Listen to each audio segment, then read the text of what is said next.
우리는 지난 시간에 사람을 만드시는 과정에서 에덴 동산을 만드시고 사람을 거기에 두고 경작하고 지키게 하시는 장면을 우리가 함께 살펴보면서 무엇이 우리를 죽게 만드는지에 대한 말씀을 나누었습니다.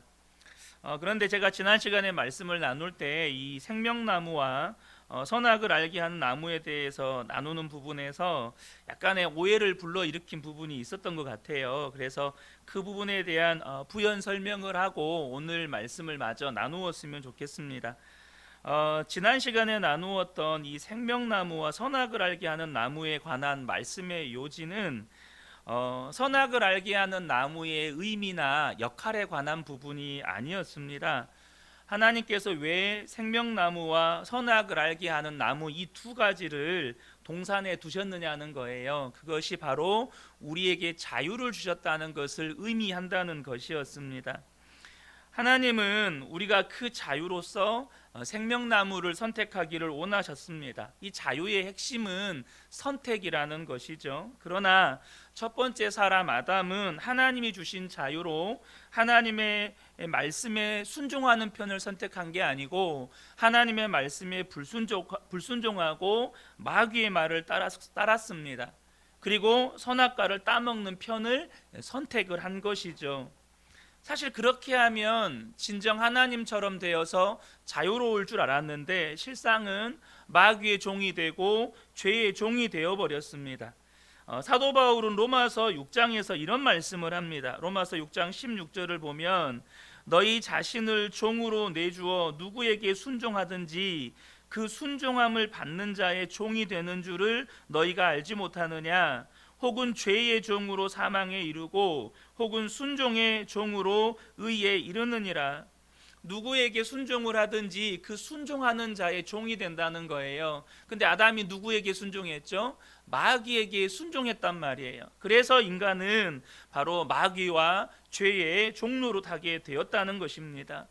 예수님이 십자가에 죽으신 것은 죄와 마귀의 종이 된 우리를 해방시켜서 잃어버린 자유를 회복하기 위함이에요.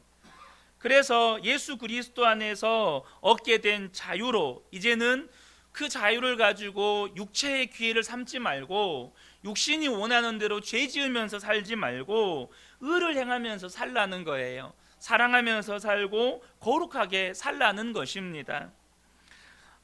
창세기 우리가 지난 시간에 17절 말씀까지 보았는데요. 이 18절부터는 가정을 창조하신 장면이 기록이 되어 있어요. 이 부분을 제가 건너뛰는 건 그냥 건너뛰는 게 아니고요. 5월 달에 이제 가정의 달에 들어서 가정을 주제로 함께 계속해서 말씀을 나눌 것이기 때문에 그때 가서 이 본문으로 다시 한번 가정에 관한 말씀을 나누고 오늘은 3장으로 넘어가려고 합니다. 그래서 사실 17절에서 3장 1절로 바로 이어가도 내용의 연결이 굉장히 매끄럽습니다. 하나님께서 에덴 동산을 만드시고 사람을 두시고 동산 중앙에는 선악과와 생명나무를 두시고 그런데 3장 1절에 보면 그런데 뱀은 하면서 하와를 유혹하는 장면이 이제 3장부터 시작이 되는 거예요. 본격적으로 이제 오늘 본문에 대해서 나누기 전에 그러면 하나님은 도대체 선악을 알게 하는 나무를 왜 두셨는가? 이 선악을 알게 하는 나무가 도대체 뭔가 하는 부분에 대해서 먼저 함께 나눴으면 좋겠습니다. 어떤 성경 동화책에 보면 선악과를 사과처럼 그려놓은 성경 동화책이 있어요. 그래서 일부 성도님들은 선악과를 사과라고 생각하는 경우가 있는데 그것은 정확하지 않습니다. 아니 틀린 생각입니다. 사실 선악을 알게 하는 나무의 실물을 성경에서 묘사하고 있지 않기 때문에 우리는 선악을 알게 하는 나무가 어떻게 생겼는지 알 수 없습니다. 그것은 선악을 알게 하는 나무의 실물이 어떤 나무인지는 중요하지 않다는 거예요. 중요한 건 뭐냐면 선악을 알게 하는 나무를 왜 두셨냐는 거예요. 그게 어떤 의미가 있느냐는 겁니다. 그것은 쉽게 말하면 이 선악을 알게 하는 나무는 경계표입니다. 그러니까 마치 구약의 백성들이 내 땅과 남의 땅의 경계를 표시하는 지계석을 두었거든요. 이 지계석을 기준으로 여기는 내 땅, 반대쪽은 이웃의 땅, 이렇게 구분을 짓습니다. 마찬가지로 이 선악을 알게 하는 나무는 경계표라는 거예요. 경계를 나타내는 간판과도 같습니다. 그러면 무엇과 무엇의 경계표일까요? 그것은 하나님과 사람을 구분짓는 경계표고 안내 표지판이라는 거예요. 하나님은 창조주시고 사람은 피조물입니다. 그런데 여러분, 하나님께서 사람을 지을 때요, 분명히 하나님은 창조주고 사람은 피조물로 지음 받았지만 하나님께서 사람을 지을 때 하나님의 형상대로 하나님의 모양대로 만들었을 뿐만 아니라 심지어 자유까지 주셨어요. 그리고 하나님께서 에덴 동산에다가 두시며 모든 것을 다 먹게 하셨어요. 선악을 알게 하는 나무만 빼고요. 그러니까 사람은 에덴 동산에서 거의 무한의 자유를 누릴 수 있는 것입니다. 그런데요, 사람은 그렇게 무한의 자유를 누리다 보면 자기가 피조물인 것을 망각합니다. 자기가 피조물이라는 사실을 잊어버려요. 그리고 마치 자기가 창조주인 것처럼 행세를 합니다. 다시 말하면 자기가 주인된 인생을 산다는 거예요. 그것을 대표적으로 보여주는 사건이 바벨탑 사건입니다. 홍수 심판 이후에 인간들이 탑을 하늘까지 쌓아서 흩어짐을 면하자고 하면서 하나님을 대적했던 사건. 이렇게 사람이 자신이 피조물인 것을 망각하면 하나님을 대적하게 된다는 거예요. 그래서 하나님이 우리가 피조물인 것을 기억하게 하시려고 우리를 지으시고 구원하신 여호와 하나님이 계시다는 것을 깨우쳐 주시려고 이 선악을 알게 하는 나무를 두셨어요. 왜요? 선악을 알게 하는 나무를 넘어가면 죽는 거예요. 그래서 너는 피조물이다. 나는 너를 만들고 구원한 하나님이다. 내가 너에게 모든 것을 주었고 네가 모든 것을 누릴 수 있지만 너와 나 사이에는 구분이 있다. 만약 네가 이 구분됨의 경계를 넘어서면 반드시 죽는다. 하나님처럼 되려고 하면 너는 반드시 죽는다. 이것을 알려주시기 위해서 이 선악을 알게 하는 나무를 두셨다는 거예요. 마치 물고기를 지으실 때 여러분, 물고기는 물속에 살도록 지음받았습니다. 그래서 물고기는 어디를 떠나면 죽어요? 물을 떠나면 죽는 겁니다. 하나님께서 나무를 만드실 때는 반드시 땅에다가 뿌리를 내리고 살게 만드셨습니다. 그 나무는 뽑혀서 흙을 떠나면 죽는 거예요. 이렇게 경계, 구분을 지어 놓으셨어요. 이 선악과가 바로 우리에게 하나님과 우리 사이를 구분짓는 안내 표지판이고 경계 표지판이라는 거예요. 그런데 안타깝게도 첫째 사람 아담, 이 아담과 하와는 마귀의 유혹에 넘어가서 하나님이 금하신 이 선악과를 따먹고 타락해서 마귀의 종이 되고 또 죄의 종으로 전락이 되어버렸습니다. 오늘 본문은 그 장면을 이제 기록하고 있는데요. 특별히 오늘 본문은 죄가 어떻게 사람에게 들어오는지를 잘 나타내 보여줍니다. 1절 말씀을 보겠습니다. 그런데 뱀은 여호와 하나님이 지으신 들짐승 중에 가장 간교하니라. 뱀이 여자에게 물어 이르되 하나님이 참으로 너희에게 동산 모든 나무의 열매를 먹지 말라 하시더냐. 마귀가 이 뱀이라고 하는 동물을 통해서 이제 하와에게 말을 걸어요. 그런데 이 마귀가 하와를 유혹하기 위해 사용한 동물이 뱀이에요. 그런데 그 뱀이 어떤 존재인지를 본문에서 소개를 합니다. 하나님이 지으신 들짐승 중에 가장 간교했다는 거예요. 여러분, 뱀에 주목하지 마시고 간교했다라는 단어에 여러분들이 좀 주목을 하셔야 돼요. 뱀은 도구예요. 근데 그 특성이에요. 마귀의 도구가 쉽게 되는, 마귀의 도구로 쉽게 전락하는 것의 특징이 간교함이라는 거예요. 근데 이 간교하다라는 말은요, 긍정적인 의미로는 영리하다, 슬기롭다라는 뜻으로 번역이 되지만 부정적인 의미로는 교활하다라는 뜻을 가지고 있습니다. 분명히 여러분, 뱀을 누가 만들었죠? 하나님이 만드셨어요. 그러면 영리하고 똑똑함을 누가 만드신 거예요? 하나님이 만드신 거예요. 그러니까 무조건 영리하고 똑똑하면 마귀의 도구로 쓰임 받느냐, 그 말이 아닙니다. 분명히 영리하고 똑똑하지만 여러분, 이 영리하고 똑똑함이 잘못하면 마귀의 도구가 될 수 있다는 것을 아셔야 돼요. 이 영리하고 똑똑함이 마귀가 최초의 인간을 유혹하는데 사용했을 만큼 우리를 죄짓게 만드는 도구로 사용되기 쉽다는 겁니다. 그러면 이 영리하고 똑똑함이 언제 이렇게 마귀의 죄짓는 도구로 사용받기 쉬울까요? 머리가 좋은데, 머리가 똑똑한데 시기 질투가 많아요. 머리는 좋지만 교만하고 의심이 많아요. 머리는 좋은데 그 속에 불평과 불만이 가득해요. 머리는 좋은데 사람이 상처에 묶여 있어요. 그러면 여러분, 이 사람은요, 마귀를 위해 준비된 사람이에요. 그러므로 저와 여러분이 기억하셔야 될 것은, 여러분의 마음 안에 일어나는 시기나 질투, 여러분의 마음 안에 일어나는 교만이나 의심, 여러분 마음 안에 있는 불평과 불만, 여러분 마음을 사로잡고 있는 상처, 이걸 그대로 방치하시면 안 된다는 겁니다. 하나님이 여러분에게 주신 그 영리하고 똑똑함이 마귀의 도구로 되기 쉬운 지금 함정이 여러분 안에 도사리고 있다는 거예요. 자, 이 마귀가 하와를 유혹하기 위해서 다가가는데 먼저 이렇게 말을 걸면서 질문을 던집니다.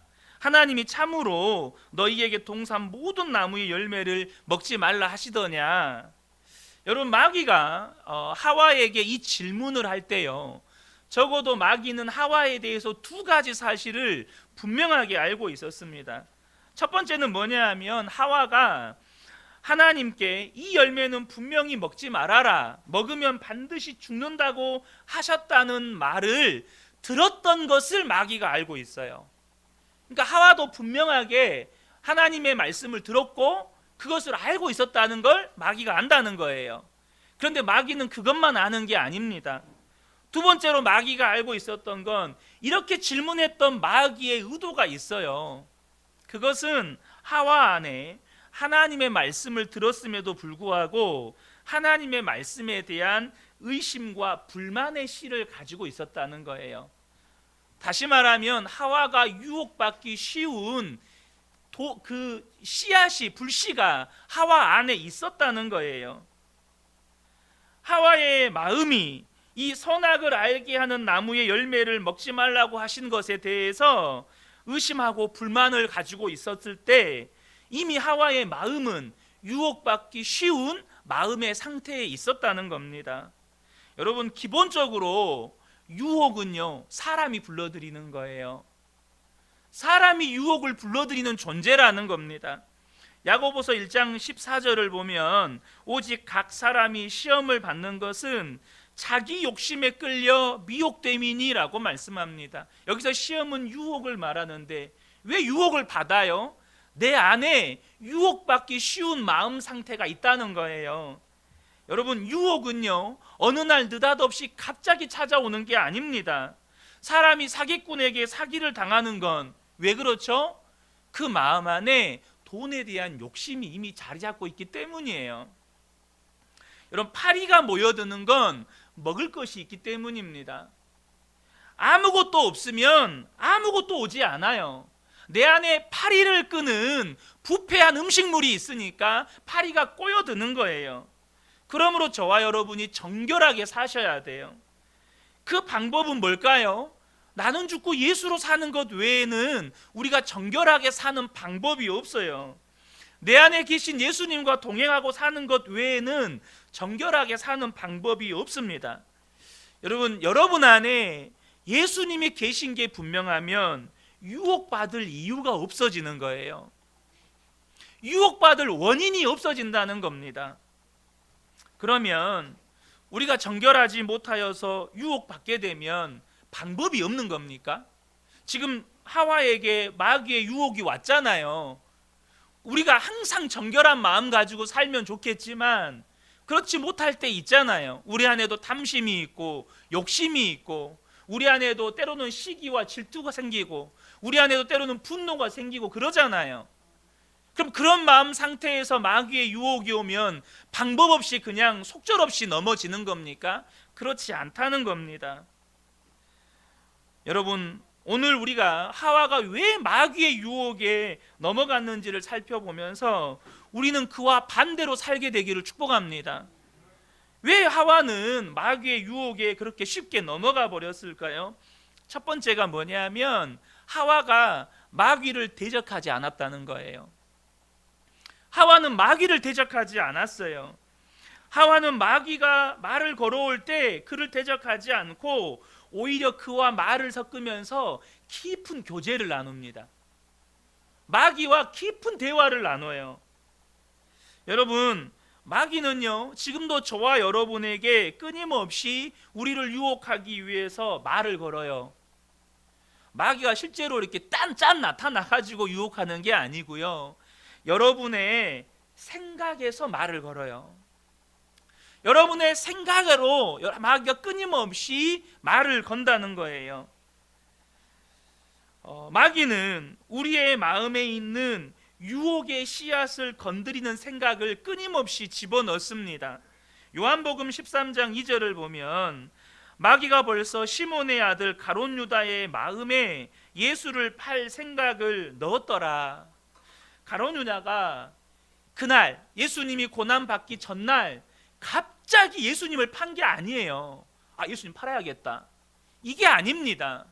그 전부터, 훨씬 전부터 마귀가 이 가롯 유다의 마음 가운데 예수를 팔아 넘길 생각을 심었어요. 마귀가 주는 생각을 마음속에다 계속해서 곱씹고 살았다는 거예요. 마음속에서 마귀가 주는 생각을 품고 사니까 뭐가 되는 거예요? 마귀와 대화가 되는 거예요. 생각에서 마귀와 대화가 이루어지는 거예요. 마귀와 깊은 교제가 일어났다는 겁니다. 여러분, 저와 여러분이요 아무 생각이나 마음에 품고 사시면 안 돼요. 생각의 뿌리를 분별하실 수 있으셔야 합니다. 로마서 8장 6절에서 7절을 보면 육신의 생각은 사망이요 영의 생각은 생명과 평안이니라. 육신의 생각은 하나님과 원수가 되나니 이는 하나님의 법에 굴복하지 아니할 뿐 아니라 할 수도 없습니다. 여러분, 우리 안에 드는 생각이 다 하나님 주신 생각 아니에요. 우리 안에 드는 생각은요 육신의 생각이 있고 성령님이 주시는 생각이 있어요. 마귀가 육신을 틈타서 우리에게 생각을 줍니다. 시기하고 질투하고 누군가에게 원망하고 불평하고 교만하고 자랑하게 만들고 탐심과 욕심을 품게 만들고 불순종하게 하고 음란한 생각을 품게 하고, 마귀가 끊임없이 육신을 통해서 마귀의 생각을 심어요. 반면에 적어도 예수를 믿어서 그 마음에 성령님을 모시고 사는 사람들이라면 또 반드시 성령님이 주시는 생각이 있어요. 겸손한 마음, 감사한 마음, 기뻐하는 마음, 사랑하고 용서하는 마음, 정결하고 절제하고 오래 참는 마음. 그러므로 내 속에 드는 지금 이 생각이 육신에게 속한 것인지 성령에게 속한 것인지를 분별하고, 그것이 육신에게 속한 것이면 여러분들이 예수 그리스도의 이름으로 끊어내셔야 한다는 거예요. 그 생각을 계속해서 품고 그 생각을 계속해서 곱씹는 건 여러분이 지금 마귀와 끊임없이 대화를 시도하고 있는 거예요. 마귀와 끊임없이 교제를 나누고 있는 거라는 겁니다. 여러분, 예배 시간에 앉아 있어도요 여러분의 생각이 말씀에 머물러 있지 않다는 건 뭘 의미하는 걸까요? 여러분의 생각이 지금 마귀가 주는 생각을 품고 있다는 거예요. 그러므로 여러분, 이 예배 시간에 영적 전쟁에서 승리하게 되시기를 축복합니다. 성령님은 여러분을 말씀으로 이끄세요.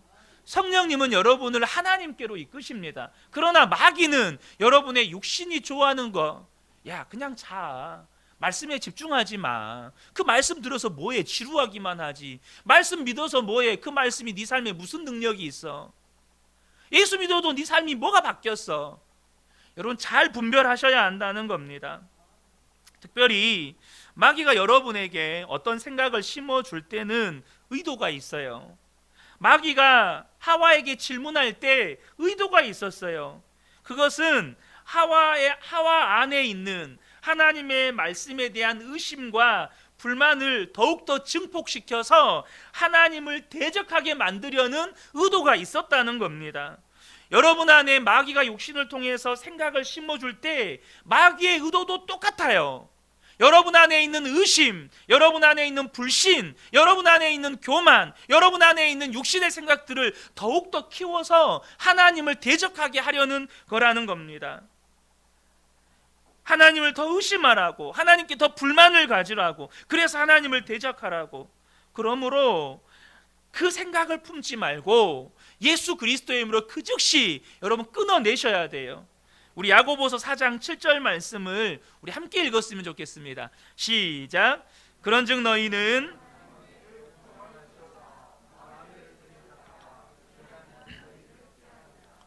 여러분 마귀를 대적해야 마귀가 피하는 겁니다. 그런데 여러분이 마귀가 주는 생각을 품고 그것을 계속해서 곱씹고 묵상하면 마귀는 너무 좋아하는 거예요. 여러분의 마음이 마귀의 잔치자리가 되는 거예요. 마귀가 주는 생각과의 싸움에서 승리하셔야 돼요. 고린도후서 10장 4절과 5절 영적 전쟁에 관한 말씀인데요, 어떤 영적 전쟁에서 승리해야 되는지를 우리에게 말씀합니다. 우리의 싸우는 무기는 육신에 속한 것이 아니요 오직 어떠한 견고한 진도 무너뜨리는 하나님의 능력이라. 모든 이론을 무너뜨리고 하나님을 아는 것을 대적하여 높아진 것을 다 무너뜨리고 모든 생각을 사로잡아 그리스도에게 복종하게 하니. 아멘. 여러분 안에 일어나는 하나님을 대적하는 이론들, 하나님을 대적하는 모든 생각을 사로잡아서 예수 그리스도 이름 앞에 복종시켜야 된다는 거예요. 그래야 여러분이 마음 안에서 일어나는 마귀가 주는 그 생각의 전쟁에서 승리할 수 있다는 겁니다. 여러분 생각이 일어나는 대로 방치하지 마세요. 어떤 생각의 뿌리에서 그 뿌리가 무엇인지를 분별하고 그것이 마귀가 주는 것이라면 그 즉시 예수의 이름으로 끊어내셔야 한다는 겁니다. 두 번째는요, 이 하와가 그렇게 쉽게 죄의 유혹에 넘어갔던 이유가 하나님의 말씀을 자의적으로 해석했기 때문이에요. 2절과 3절을 보겠습니다. 여자가 뱀에게 말하되 동산나무의 열매를 우리가 먹을 수 있으나 동산 중앙에 있는 나무의 열매는 하나님의 말씀에 너희는 먹지도 말고 만지지도 말라 너희가 죽을까 하노라 하셨느니라. 지금 이제 뱀이 마귀가 하와에게 질문을 하잖아요. 정말로 너희에게 먹지 말라고 하셨느냐? 여기에는 의도가 있다고 말씀을 드렸어요. 그 안에 있는 불신과 그 안에 있는 의심을 증폭시켜서 하나님을 대적하게 하려고. 그 질문을 받고 나니까 이미 하와 안에 있는 의심, 하와 안에 있는 불만, 그것을 가지고 하나님의 말씀에 대한 재해석이 들어갑니다. 하와의 해석이 들어가요. 하나님은 선악을 알게 하는 나무를 먹으면 어떻게 된다고 말씀하셨죠? 반드시 죽는다고 말씀하셨어요. 그런데 거기에다가 하와가 약간 각색을 합니다. 뭐죠? 그것을 먹으면 너희가 죽을 수도 있어. 죽을 수도 있어. 여러분 반드시 죽는다와 죽을 수도 있어라는 말은 뭘 포함하고 있는 거죠? 안 죽을 수도 있어. 자기의 해석이 들어가는 거예요. 여러분 하와의 마음 안에 선악과를 먹지 못하는 것이 불만스럽고 그래서 하나님께서 반드시 죽을 것이라고 하셨던 그 말씀이 의심스러우니까 급기야는 하나님의 말씀의 의도에도 의심이 생기는 거예요. 어떻게 우리를 창조하시고 이 모든 것을 허락하신 하나님이 선악과를 허락하시지 않을 수 있는가? 이해가 안 되잖아요. 의심이 드니까 하나님이 이해가 안 돼요. 그러니까 자의적으로 해석을 하는 거예요. 다시 말하면 이해가 안 되니까 하나님의 말씀을 자기가 이해할 수 있는 범위 안으로 억지로 집어넣는 거예요. 이해가 안 되니까 자기가 이해하는 범위 안으로 이해가 안 되는 말씀들은 다 잘라내고 그 안에다가 말씀을 집어넣는다는 거예요. 성도들이 말씀을 대할 때 가장 치명적인 실수 가운데 하나가 말씀을 자기의 상식과 경험으로 이해하려고 한다는 겁니다. 당장 여러분, 오늘 말씀에 보면 뱀이 말을 했대요. 이게 무슨 동화 같은 이야기입니까? 당군 신화에 나오는 마늘하고 쑥 100일간 먹으면 곰이 사람 된다는 말하고 똑같은 비슷한 말 아니에요. 그러니까 우리 안에 무슨 생각이 들어요? 이건 신화다. 이건 사람이 꾸며낸 이야기다. 이해가 안 되고 내 이성으로 도무지 말이 안 되니까 이거는 받아들일 수가 없는 거예요. 근데 성경에는요, 동물이 말을 했던 장면이 여기에만 나오지가 않아요. 여러분, 당나귀도 성경에서 말을 했어요. 당나귀가 말을 했어요. 이 발람 선지자가 이 모압의 발락 왕의 이 청부를 받고 요청을 받고 이스라엘 백성들을 저주하기 위해 가다가 하나님의 천사가 그것을 가로막고 있는 것을 당나귀가 보는데 주인은 계속해서 가려고 한단 말이에요. 그러니까 하나님께서 당나귀의 입을 열어가지고 주인한테 말을 걸어요. 여러분 기억하십시오. 하나님의 말씀을요, 내 이성과 상식으로 이해하려고 하면 반드시 오류에 빠집니다. 어찌 피조물인 사람의 상식과 경험으로 창조주 하나님의 생각과 의도, 하나님의 뜻과 계획을 다 이해할 수 있겠어요? 그것은 불가능한 일입니다. 그러니까 사람들이 이게 안 되니까 내 상식과 경험과 맞지 않으면 말씀을 편집해요. 말씀을 부분적으로만 받아들입니다. 내가 믿을 수 있는 만큼만, 내 상식과 경험이 허락해 주는 만큼만 받아들이는 거예요.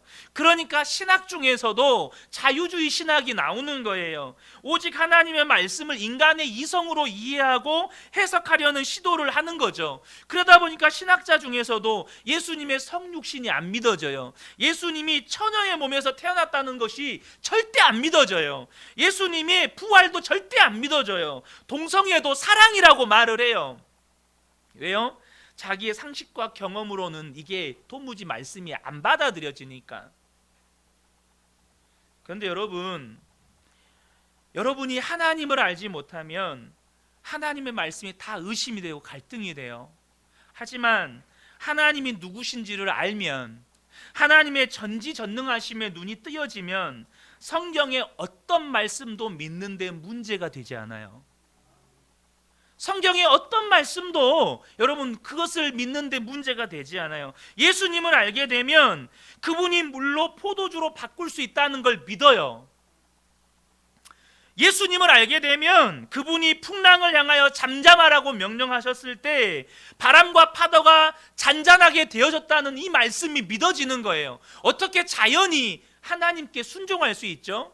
왜냐하면 자연이 피조물이기 때문에 그래요. 그 자연도 하나님의 다스림을 받기 때문에 그러는 거예요. 그분이 물 위를 걸었고 베드로에게 물 위를 걸으라고 명령하신 것이 전혀 이상한 일이 아닌 거예요. 여러분, 내 수준에서 하나님을 이해하기 때문에 사실 그것은 하나님을 믿는 게 아니고 내가 만든 하나님을 믿는 거예요. 여러분의 경험과 상식으로 하나님을 제한하고 있다면 그건 하나님을 믿는 게 아닙니다. 내가 하나님을 만들어낸 거예요.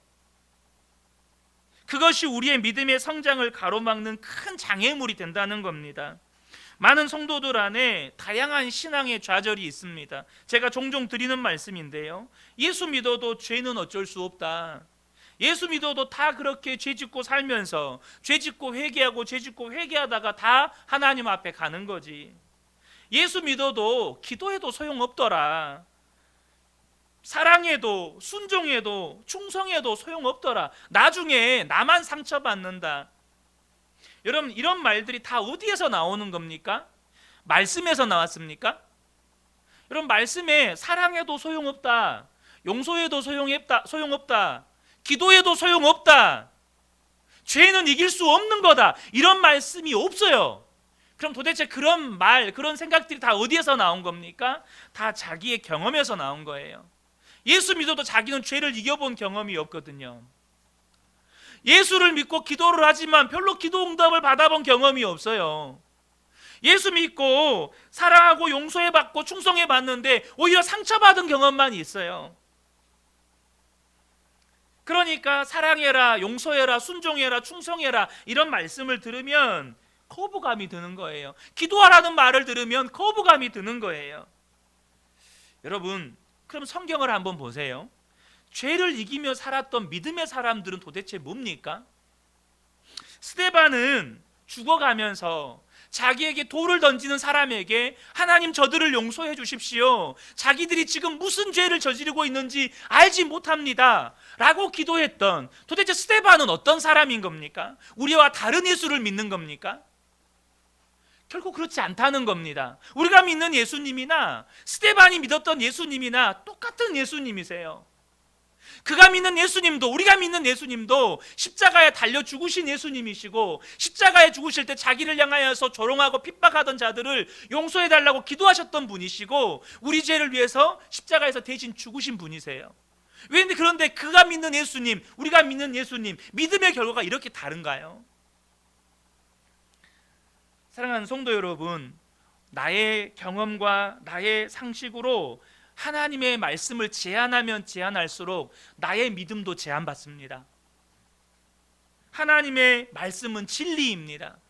그러므로 어떤 하나님의 말씀도 아멘 하실 수 있는 분들이 되시기를 축복합니다. 고린도후서 1장 20절을 보면 하나님의 약속은 얼마든지 그리스도 안에서 예가 되니, 우리나라 말로 예 이 말이에요. 어떤 하나님의 말씀도 예, 이게 된다는 거예요. 예스가 된다는 겁니다. 그런즉 그러므로 말미암아 우리가 아멘하여 하나님께 영광을 돌리게 되느니라. 어떤 하나님의 말씀도 아멘할 때 주님 그렇습니다, 그 말씀은 내 삶에 이루어질 것입니다, 그렇게 아멘할 때 우리의 삶을 통해 하나님이 영광 받으신다는 거예요. 하나님의 역사는 반드시 나타난다는 겁니다.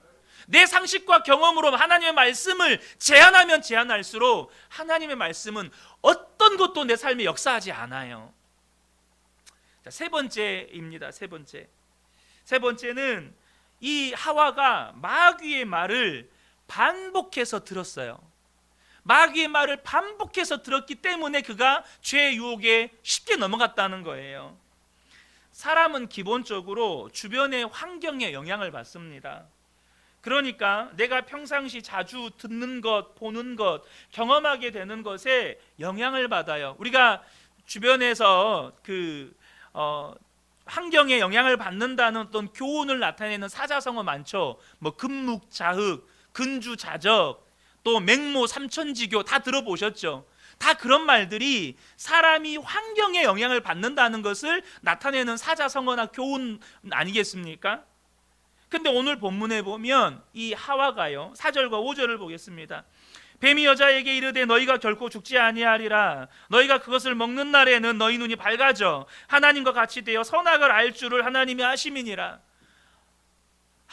마귀가 하와에게 말을 걸었을 때 이걸 끊어내지 않으니까 또 마귀는 하와에게 또 말을 걸고, 하와는 계속해서 마귀가 들려주는 말을 계속해서 듣습니다. 이 거듭되는 대화 속에서 마귀의 말을 듣는 것이 얼마나 위험한 일인지를 아셔야 돼요. 하나님께서 소돔과 고모라를 멸망시키려고 이렇게 결정하셨습니다.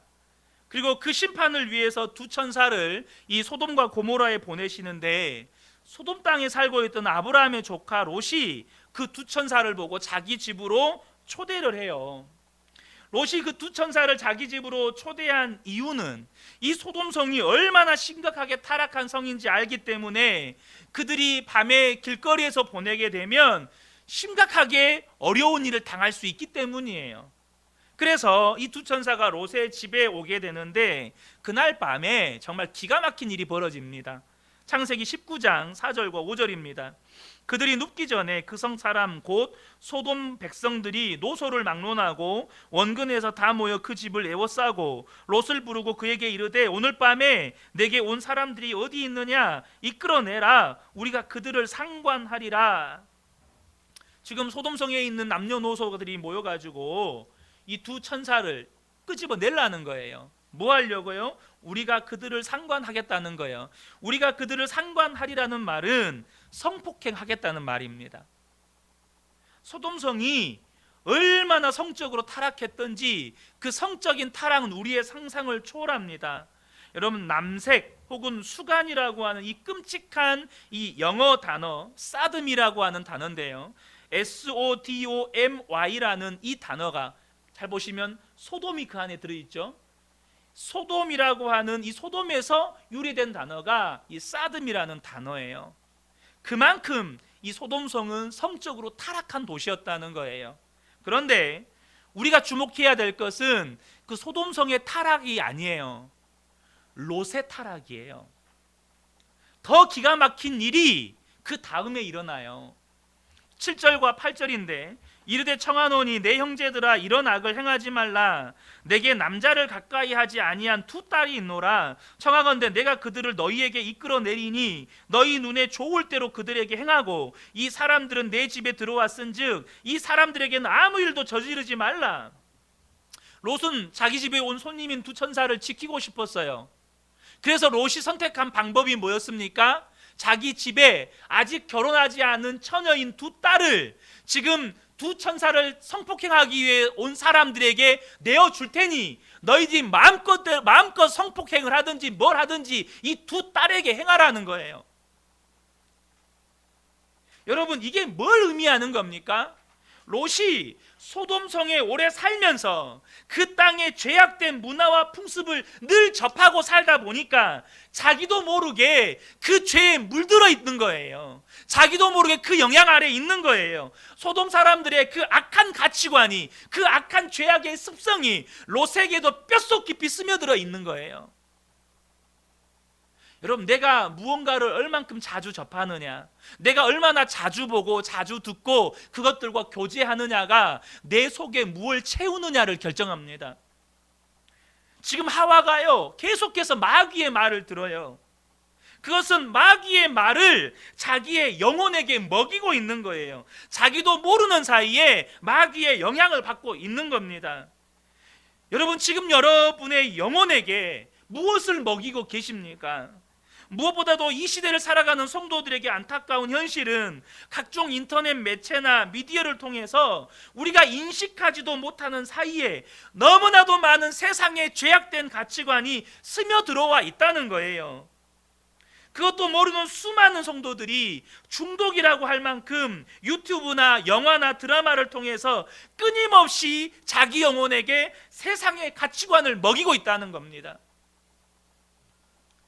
그리고 롯이 자기 딸을 소돔성 사람들에게 내어주는 것을 아무렇지도 않게 생각하는 것처럼 많은 성도들이 그런 세상적인 가치관, 그런 죄악된 삶의 습성을 가지고 살면서도 아무렇지 않게 생각을 해요. 그게 당연한 거예요. 예수 믿어도 그게 당연한 거예요. 예수 믿어도 술 한 잔 먹고 사는 거지. 예수 믿고도 세상 사람들하고 이렇게 적당히 세상 사람들 비 맞추고 사는 거지. 여러분, 이것이 얼마나 위험하고 두려운 일인지를 아셔야 한다는 겁니다. 그렇게 하는 것은 마귀가 우리의 삶을 유혹하려고 찾아올 때 어떤 제동장치나 장벽도 없이 그냥 하이패스, 프리패스, 어서 오세요가 돼버리는 거예요. 그러면 여러분, 지금 여러분의 상태를 돌아보시기를 축복합니다. 말씀을 보고 기도하고 찬양하면서 여러분의 영혼에게 은혜를 먹이는 시간이 많은지, 아니면 TV 뉴스나 드라마나 인터넷이나 유튜브 같은 그런 영상 매체들을 통해서 세상적인 가치관과 죄의 습성들을 먹이는 시간이 많은지. 어떤 분들은 이렇게 말할 수 있어요. 그러면 하루 종일 말씀 보고 기도하고 예배하라는 말입니까? 그럼 직장에는 언제 가고 우리가 해야 될 일은 언제 합니까? 맞습니다, 여러분. 하루 종일 예배하고 기도하고 말씀 보라는 말이 아니에요. 그렇기 때문에 우리가 주님을 바라보고 살아야 한다는 겁니다. 끊임없이 주님을 의식하고 주님과 동행하면서 밥을 먹고, 주님과 동행하면서 길을 걸어가고, 주님과 동행하면서 장을 보고, 주님과 동행하면서 일을 하고, 주님과 동행하면서 다른 사람들과 만나서 대화를 나누고, 언제나 여러분의 삶에 예수 그리스도가 여러분의 마음의 중심에 계셔야 한다는 거예요. 그래야 여러분의 영혼의 은혜를 먹이고, 그래야 마귀의 유혹을 올 때 뿌리치고 승리할 수 있게 되는 겁니다. 말씀을 정리하겠습니다. 여러분, 마귀가 육신의 생각을 통해서 여러분에게 말을 걸어옵니다. 최초의 인간이었던 아담과 하와는 그 마귀의 유혹을 이겨내지를 못했어요. 그래서 우리가 마귀의 종로로 타고 죄의 종로로 타면서 한평생 죽는 것을 두려워 사는 거 아니겠습니까? 그런데 여러분, 이제는 우리 안에 십자가로 말미암아 구원의 길이 열렸습니다. 십자가로 말미암아 우리는 마귀와 싸울 수 있게 되었어요. 예수 믿는 사람은 마귀와 싸울 수 있어요. 예수 믿기 전에는요, 싸울 생각도 못했어요. 그냥 마귀가 생각을 주면 주는 대로, 그게 죄인지 뭔지도 모르고, 혹 죄인지 알아도 싸울 힘이 없으니까 그대로 끌려다니면서 살았다고요. 하지만 예수를 그 안에 주인으로 모시고 사는 사람은, 예수를 믿는 사람은 마귀와 싸울 수 있고 마귀와 싸워서 승리할 수 있는 거예요. 그러므로 마귀가 육신을 통해서 여러분에게 생각을 줄 때 예수 그리스도의 이름으로 대적하시기를 축복합니다.